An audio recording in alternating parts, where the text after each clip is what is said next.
Hayda, yo'q, tushib ketadi.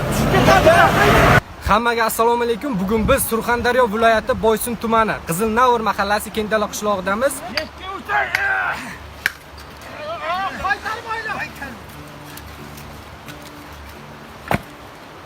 Surxondaryo viloyati Boysun tumani Qizilnavr mahallasiga qarashli Kendala o'rmon bo'limida bugun bir tosh tushgan edim. Fuqarolar yordamida bugun oldik shuni.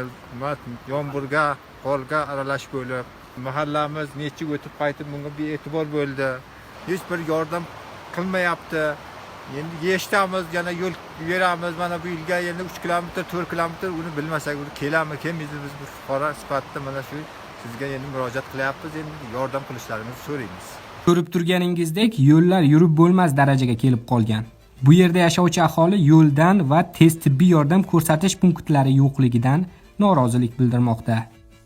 Qarovsiz qolgan bu qishloq Boysun tumanidan 70 kilometr uzoqlikda joylashgan bo'lib, unda na oilaviy shifoxona, na tumanga borish uchun yo'llar mavjud.